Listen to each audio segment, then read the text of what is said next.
سب کو السلام علیکم۔ میں سمجھتا ہوں کہ یہ ایک بڑا اچھا قدم اٹھایا ہے اور جس کے اندر اصل گول جو ہے وہ یہ ہے کہ ایک افورڈیبل ڈینٹسٹری اور کوالٹی ڈینٹسٹری آپ سب تک پہنچائیں گے۔ اور میں اس میں سمجھتا ہوں کہ سب سے بنیادی چیز ایک تو یہ ہے کہ جب بھی یہ پارٹنرشپس ڈیولپ ہوں تو ایک دیانتداری کے ساتھ، ایک دوسرے کے ساتھ بھی دیانتداری اور اپنے کلائنٹس کے ساتھ بھی دیانتداری، یہ بنیاد بنے۔ اور باقی چیزیں تو دنیا میں آتی جاتی رہتی ہیں، پیسہ آئے گا جائے گا، مگر یہ اقدار اگر آپ لوگ اپنے ذہن نشین کر لیں تو یہ سب سے اہم قدر ہے زندگی کے لیے، صرف یہی نہیں کہ اس پریکٹس کے اندر اور اس پروجیکٹ کے اندر بلکہ زندگی کے اندر۔ اس کے اندر ایک اور چیز بھی ذہن میں رکھیں کہ آپ نے سروس دینی ہے، صرف وہی نہیں جہاں پر آپ کا مریض آپ کے پاس آیا، کیونکہ ہماری زندگی اور ہماری زندگی اس میں گزر گئی ہے کہ مریض سے کہیں زیادہ اس کا خاندان، خاندان سے کہیں زیادہ اس کی برادری، پوری قوم، پوری عوام تک آپ نے اچھا میسج پہنچانا ہے کہ مریض بنے ہی نہیں۔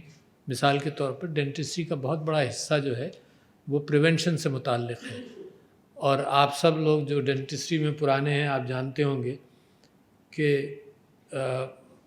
میں نے بڑی کوشش کی، یہاں تک کہ پارٹنرشپس کی آرگنائزیشنز کے ساتھ، اور سارے اسکولوں کے اندر برشنگ کرنا سکھانے کی کوشش کی، اور بہت بڑا کام اس طرف لے گئے، کیونکہ یہی ہماری ذمہ داری ہے۔ اگر لوگ دانت صحیح طرح سے صاف کریں، احتیاط کریں، تو بہت ساری دانتوں کی بیماریاں نہیں ہوتی۔ تو سب سے بڑا احسان اپنی کمیونٹی پر، اپنے ملک کا یہ کہ لوگوں کو ویسے ہی بیماریوں سے دور رکھا۔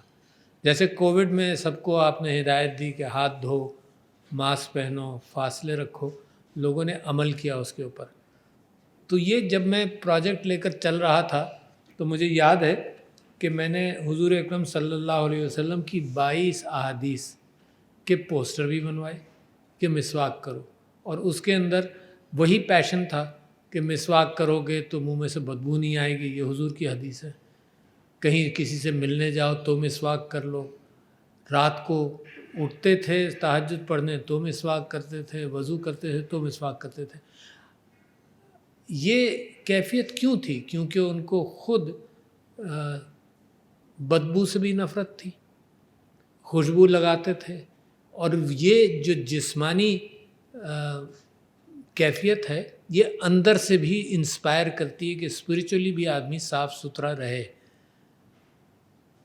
تو جب میں پریسیڈنسی میں گیا تو پہلا ورلڈ اورل ہیلتھ ڈے میں نے وہ 1 منٹ کی ویڈیو بنا لی، مسواک بنا، تو کسی نے یہ کہا کہ دیکھو صدر بن گیا اور ابھی ڈینٹسٹری اور ٹوتھ برشنگ کی نصیحت کرتا ہے۔ تو میں نے لوگوں سے یہ کہا کہ جب میرے نبی صلی اللہ علیہ وسلم کان میں مسواک رکھ سکتے تھے کان پر اور لوگوں کو ہدایت دے سکتے تھے، تو میں ان کی خاک پا کی برابر بھی نہیں ہوں۔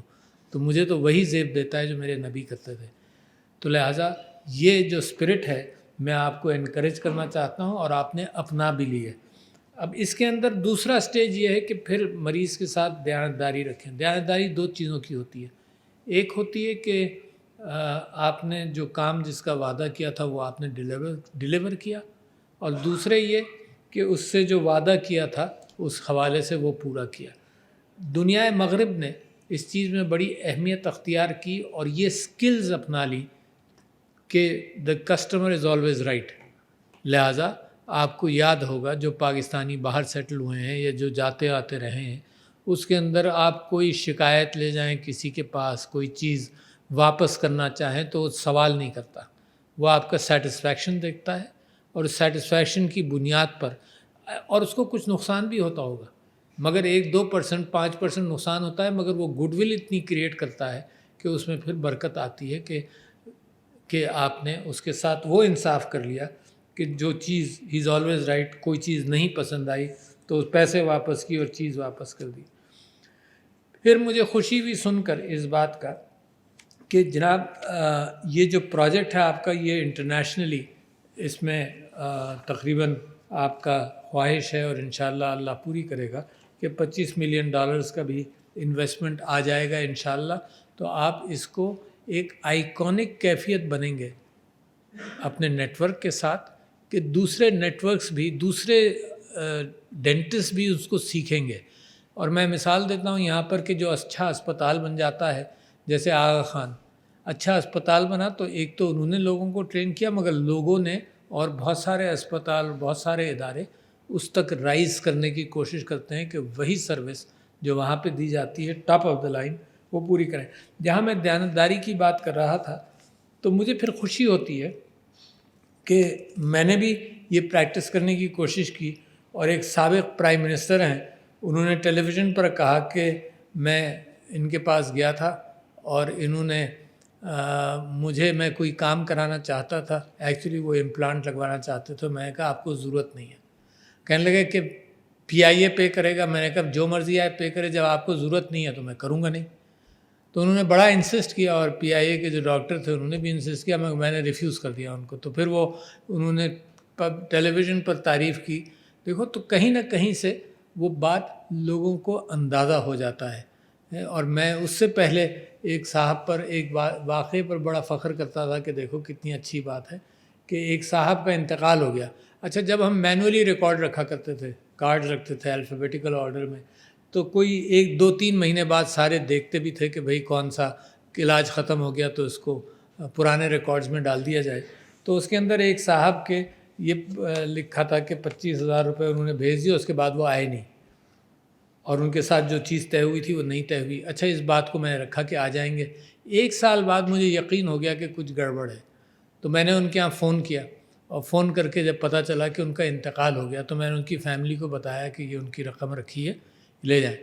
اچھا، انہی کے والد صاحب جو تھے وہ میرے والد صاحب کے دوست بھی تھے. تو جب انہوں نے اپنے خاندان میں ذکر کیا تو انہوں نے بڑی اچھی بات کی. انہوں نے میری تعریف کوئی نہیں کی. انہوں نے یہ کہا کہ یہ شریف خاندان کا بچہ ہے، اس کو یہی کرنا چاہیے تھا. تو that was a matter of pride for me کہ بھائی دیکھو لوگ یہ بھی سوچتے ہیں کہ دیکھو یہ اچھے خاندان کا بچہ ہے، اس کی تربیت یہی تھی، یہ تو اس نے بنیادی کام کیا سچائی سے، کوئی کسی کے اوپر احسان تھوڑی کیا، کوئی بڑی اچھائی تو نہیں کی. تو اب آپ کا بھی اسی خاندان سے تعلق ہے. اور اس کے جو دادا تھے وہ جناب جواہر لال نہرو کے ڈینٹسٹ تھے اور مولانا محمد علی جوہر کے ڈینٹسٹ تھے. اور آج بھی ان کے پرانے کارڈ، ہی پاسڈ اوے 1983. تو اس زمانے میں لوگ اپنے کارڈ کے پیچھے بھی لکھ لیتے تھے کہ کس کس کا کون کون ان کے مریض رہے ہیں. تو وہ کارڈ بھی آج موجود ہے. اور پچھلے دنوں ان کا ایک پاسپورٹ نکل کر آیا. تو ڈینٹسٹری کہاں سے کہاں آئی. تو انہوں نے 1934 میں ان کا برٹش انڈین پاسپورٹ نکلا. پچھلے دنوں میں نے دیکھا، میری بہن کے پاس ہے، کہ انہوں نے ہی وینٹ ٹو ٹوکیو. اینڈ اس زمانے میں کوئی فارمل ٹریننگ انڈیا میں ڈینٹسٹری میں نہیں ہوتی تھی. تو وہ گئے ٹوکیو ڈینٹل کالج اور کویوٹو گئے اور وہاں پر ڈینٹسٹری انہوں نے بھی سیکھی. تو یہ 3rd جنریشن تو یہ یہاں موجود ہے اور ماشاء اللہ یہ اسی طرح سے ترقی کریں گے. اور جو ڈسرپٹیو انداز کا ذکر اب آپ نے کیا، تو یہ جب چھوٹا سا بچہ تھا نا تو ہم 82 میں I joined university of Pacific. تو میں نے کمپیوٹر خریدا 82 میں، ایپل 2E، اور اس کے اندر فلاپی ڈسک لگتی تھی. اور یہ بیچارہ جب سے لگا رہتا تھا کہ اس زمانے میں یہ ہوتا تھا کہ جی آپ کچھ لکھ رہے ہیں اور وہ تار کھنچ گیا اور آف ہو گیا کمپیوٹر، تو سارا ضائع بھی ہو گیا. تو یہ his liking for I T is as old as that. یہ کہیں کمپیوٹر میں ہی نہ لگ جائے. تو یہ جو ڈسرپشن والا ماحول ہے، تو انہوں نے پھر پچھلے دنوں کوئی 10-15 سال ہوئے ہمیں پیپر لیس بھی کیا. پھر ہم نے کچھ دنوں 1-2 سال اپنے ریٹن ریکارڈز لے کر چلے کہ کہیں کوئی گڑبڑ نہ ہو جائے، ہو نہ جائے. تو he has a lot of contribution in his passion today and his profession has linked together. تو میں آپ دونوں کو مبارکباد بھی دینا چاہتا ہوں. Very good step forward. And keep in mind کہ دیانتداری کی بنیاد پر سارا ماحول ہو پیشنس کے ساتھ آپس میں، and always solve your issues. یہ کانفلکٹس کے زمانے کے اندر لوگ کانفلکٹس کے اندر زندگیاں خراب کر دیتے ہیں. Stay away from conflicts of any sort, whether it's between yourselves or between you and your patients and society. walk away from conflicts. آپ کی زندگی میں اتنا ٹائم نہیں ہے کہ آپ کانفلکٹس میں صرف کر سکیں, تو لہٰذا کانفلکٹ سے بہتر یہ ہے کہ to walk away. تو لہٰذا with all good wishes from parents and all good wishes from the society which expects that thing to happen. انس آپ نے یہ بات کہی کہ ڈینٹسٹری کے اندر وہ ذمہ داری ہو جو اسکول کالج سے نکلنے کے بعد نہیں ہوتی.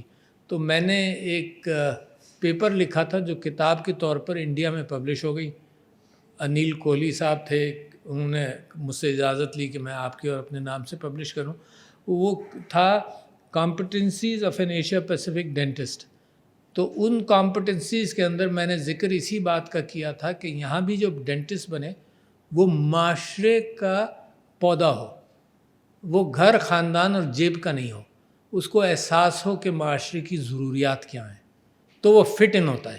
اگر وہ ایلیٹ ڈینٹسٹری کرتا رہے, صرف اوپر ہی اوپر یا باہر چلا جائے, تو وہ پھر جو انس آپ یہ کہہ رہے ہیں کہ آپ نے واپس کرنا ہے, آپ کو میں یقین دلاتا ہوں کہ جو آپ کے ماں باپ نے آپ پر محنت کی ہے اور جو اس ملک نے آپ کو دیا ہے, کبھی آپ واپس نہیں کر سکتے, مگر کوشش کر سکتے ہیں. واپس کرنے کا تو بھول جائیے, کوشش کر سکتے ہیں کہ جس نے جو کچھ اس دھرتی نے آپ تک پہنچایا ہے اس کا حق ادا کر لیں. آپ تھوڑا بہت بھی حق ادا کر لیں تو آدمی خوش رہتا ہے. تو thank you ladies and gentlemen, بہت شکریہ, بہت خوشی ہوئی دیکھ کر. السلام علیکم.